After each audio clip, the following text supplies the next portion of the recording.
My name is Maggie Williams. I just turned 62.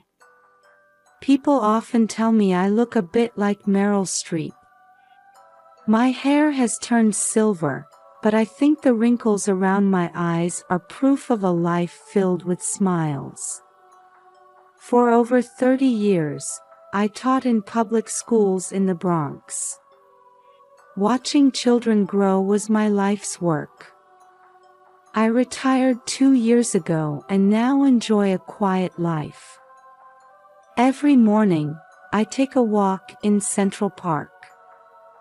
Breathing deeply as the morning sun filters through the trees brings me peace. I had a daughter, Danny. Saying had still makes my heart ache. She passed away a year ago at the young age of 32. They say it was a yachting accident. Danny was smart and kind. She worked on Wall Street while also being passionate about charity work for underprivileged children. Danny married Sharon Page 5 years ago. He was her colleague, looking a bit like a slightly chubby Brad Pitt. When I first met him, I thought he seemed like a good man who would take care of my daughter. They have 2 adorable children, Anna, who's 5, and Hugo, who's 3. Since Danny's passing, my relationship with Sharon has become strained. When I call, he always says he's busy and hangs up. I rarely get to see my grandchildren anymore. The last time was 3 months ago at Anna's 5th birthday party. I can't forget the sadness in Anna's eyes that day. Every night, I've made it a habit to say good night while looking at Danny's photo. Instead of tears, I now feel a huge void in my chest. But I have to keep moving forward. That's what Danny would want. Today is Sunday. As usual, I woke up early and visited Greenwood Cemetery where Danny rests. It's hydrangea season, and the entire cemetery is adorned with blue and purple flowers. Danny loved these flowers when she was alive. "How are you doing, Danny?" I asked as I approached her gravestone, just like always. But then I noticed something unusual. There was a small figure in front of the gravestone. It can't be. My heart started racing. As I got closer, the figure became clearer. A dirty pink dress, tangled blonde hair. There was no mistaking it. Anna. I rushed over to find my granddaughter Anna asleep, leaning against the gravestone. Her clothes were torn in places, and her face and hands were covered in dirt and grass stains. It looked like she had been outside for days. "Anna, are you okay? Why are you here?" As I gently shook her shoulder, Anna slowly opened her eyes. Those big blue eyes were filled with tears. "Grandma." Her voice was hoarse as she called out to me. As I hugged her, I could feel her small body trembling. "I'm sleeping with Mommy." Those words made me feel like all the blood had drained from my body. As I gently stroked Anna's cheek, I tried to confirm if Mommy meant Danny. "Anna, why did you come here? Where's Daddy?" Anna shook her head and answered in a small voice, "Daddy is with the new Mommy." "New Mommy? Has Sharon remarried?" But it hasn't even been a year since Danny passed away. My head was spinning with confusion and questions. "Where's Hugo? Where's your brother?" "Hugo is with the new Mommy." Anna's words were fragmented, making it difficult to fully understand the situation. But one thing was clear: I couldn't abandon my granddaughter who was trembling and in tatters right in front of me. "It's okay, Anna. Grandma's here for you." As I picked Anna up, I was shocked by how light she was. I wondered how long it had been since she had eaten a proper meal. Holding her close, I left the cemetery. I didn't know what was going to happen next, but I swore to myself that I would uncover the truth and protect my grandchildren. After bringing Anna back to my home, I felt overwhelmed by doubt and anxiety. Anna is now sleeping deeply on the sofa after having a shower and changing into clean clothes. As I watch her small sleeping face, I try to make sense of everything that has happened. Danny's death, and Sharon's suspicious behavior. Something isn't right. Danny was a strong swimmer and was familiar with handling yachts. It doesn't seem like it could have been just an accident. And Anna's words about Sharon being with a new mommy. It hasn't even been a year since Danny passed away. What's going on? I considered contacting the police several times. But in the current situation, there's not enough evidence. Plus, Sharon is an influential figure on Wall Street. Considering his connections, they might not act quickly. "What should I do, Danny?" I ask, looking at my daughter's smiling face in the photo frame. Suddenly, I remember.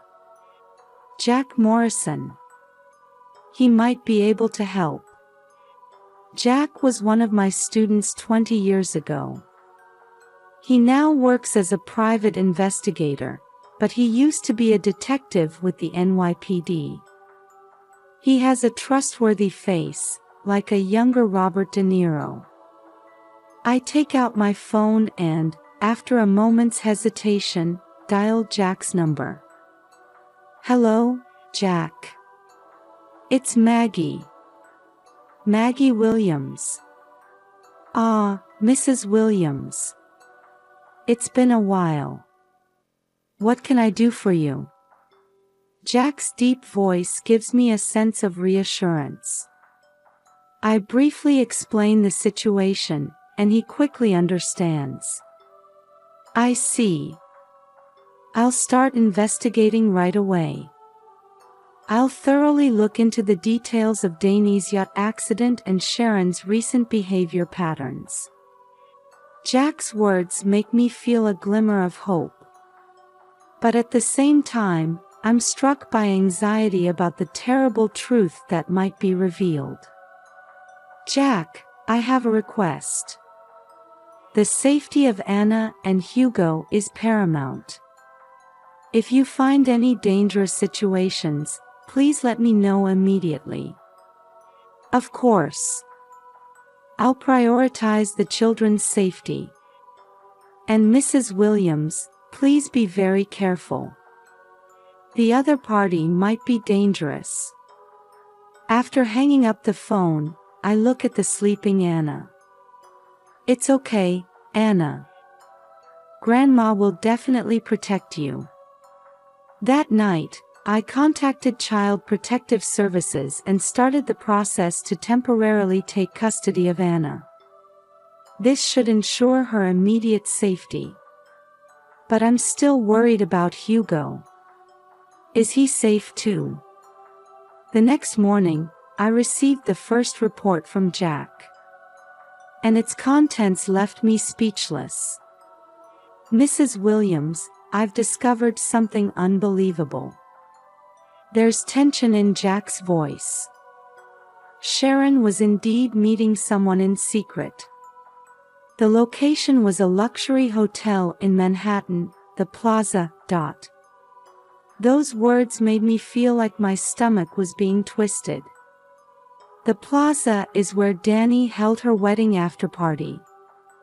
It's a place full of memories.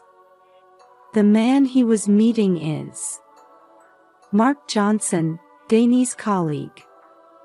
Mark Johnson. Hearing that name took my breath away.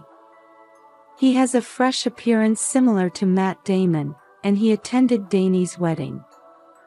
I remember hearing that he was a close friend. It seems they've been meeting 2 to 3 times a week. And Jack continued, choosing his words carefully. I looked into Danny's life insurance. There's an enormous payout of 500 million yen, and the beneficiary is Sharon. At that moment, I felt like the air in the room had frozen. 500 million yen. I had no idea Danny had such a large policy. That's not all, Jack revealed an even more shocking fact. I also found out about a charity organization that Danny was secretly planning, called Danny's Dream. It seems it was about to be established. Danny's Dream. Tears welled up in my eyes as I said the name. It's such a beautiful name, just like Danny. The funds for the charity seem to have come from Danny's personal account. It might have been a secret from Sharon. All the pieces started to connect. Danny's sudden death, the huge life insurance payout, Sharon's suspicious behavior, and the charity work Danny was secretly advancing. Jack, this is... The words got stuck in my throat. Yes, Mrs. Williams. As a possibility, we might be looking at murder. With those words, I felt my world crumbling. But at the same time, a strong determination welled up inside me. To uncover the truth and carry on Danny's will. And above all, to protect Anna and Hugo. That's the only thing I can do now. Jack, what should we do next? First, we'll gather more evidence. And we'll thoroughly monitor Sharon's movements. Mrs. Williams, please be very careful. We don't know what the other party might do. After hanging up the phone, I gazed out the window. The New York skyline was starting to be tinged with the sunset. Somewhere out there, Hugo must be waiting for me. Wait for me, Hugo. I'll definitely come to save you. That night, I couldn't sleep for a long time. As sleepless nights continued, Jack's investigation steadily progressed. New information came in almost daily. Security camera footage, phone records, detailed analysis of financial transactions. These pieces slowly came together, revealing the terrifying truth. Mrs. Williams, we've found decisive evidence. Jack's voice was filled with excitement one day. We found traces of Sharon and Mark modifying the yacht a few days before the accident. And Jack hesitated for a moment. We obtained emails exchanged between the two. They contained detailed plans for the murder. The moment I heard those words, I felt something crumble inside me. Undeniable fact. My daughter was murdered. Faced with the evidence, I experienced an intense internal conflict. The fear of accepting this truth and a strong thirst for justice. I want to reveal the truth for Danny's sake. But would that hurt my grandchildren even more? Night after night, I struggled with this conflict. Danny, what would you do? Days passed as I questioned my daughter's photo. Then one day, I had a sudden thought. Sarah Goldberg. She was my former student, now a renowned criminal defense attorney. She has a dignified presence reminiscent of Meryl Streep. Hello, Sarah. It's Maggie. Mrs. Williams. It's been a while. What can I do for you? After explaining the situation, Sarah immediately arranged a meeting. The next day, we discussed the evidence in Sarah's office. This is undoubtedly a murder case. But the opponent is an influential figure. We need to proceed cautiously. Sarah's calm analysis helped me regain some composure. First, let's confront Sharon directly. Depending on his reaction, we'll consider our next move. I nodded at Sarah's suggestion. The time had finally come to face the truth. As I prepared myself mentally, I looked at Anna's sleeping face. Grandma will protect you, even for Mommy's sake. And then, the fateful day arrived. Per se, a high-end restaurant in Manhattan. This is where I was to meet Sharon. My heart was pounding as I took deep breaths repeatedly. When Sharon appeared, there was a contemptuous smile on his face. What's this about, Maggie? Suddenly wanting to meet. Sit down, I said coldly. As we sat at the table, I slowly took out documents from my bag. What do you think these are? The smile disappeared from Sharon's face. Records of the yacht modification.